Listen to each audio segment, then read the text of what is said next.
Well, good morning, Neil. Thank you so much for joining us. Thanks, it's great to be here. So tell us, what happened to you, and then what made you decide to make this documentary?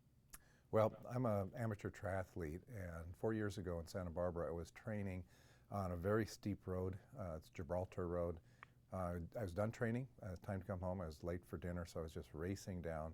Came around a blind curve, and there was a truck coming back at me. Had absolutely no chance to react. I hit it head on, went through the windshield.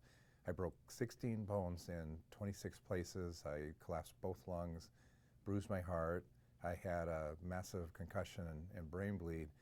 And that was just the first 2/10 of a second of my journey. From there, I was in ICU for 3 days, in the hospital for just about a month.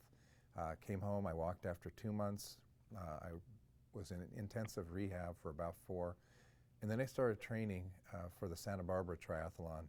I had been beaten back so much, I wanted to get back to where I was, and that was really the only way I knew that I could get back. Now tell me, what was the hardest part of your journey back to health? I would say patience, because an accident of this severity takes a long time to heal from. It took me really a full year, and it's hard to work that hard and have it go that slowly. I can remember my nurse practitioner on the last day I was in the hospital. She came over to talk to me and said, "Neil, you're going to survive, you're going to heal, you will, but not every day is going to be a good day. Some will be bad, but don't forget, you are going to come back." And she said, "My advice to you is really expect the best, but accept the rest." And I thought that was such good advice. Now tell me, how did the people in your life and the community around you impact your recovery? I can't imagine recovering without it. I was so blessed with the outpouring I got. The first day alone, when it was really about survival, there were 70 people that worked with me that first day, night, until 2 in the morning. My wife was there at the hospital immediately, my family was there, and she was by my side every day for the rest of the time. The community got behind it. By the end, there were 300 people that worked with me by the time I was back on the line.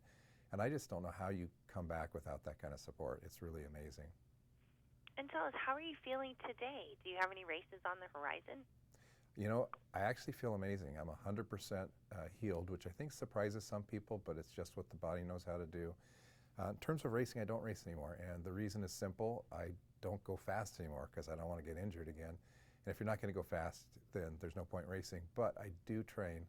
In fact, I've been up Gibraltar Road now more since the accident than before. Now, what do you hope viewers take away from watching this documentary? Well, first of all, let me explain how you can watch it. You just go to our website. It's climbdoc.org, climbdoc.org, and everything you need is there. What I think viewers are going to get out of it, well, what I hear the most is people are inspired by it. Seeing somebody that was knocked down so hard and came back so far and got all the way back to the starting line. I think what it does is we're all dealing with something, and I think it inspires people to know I can take the next step on whatever my journey is as well. That's great. Well, thank you so much for joining us this morning. Thank you. I had fun.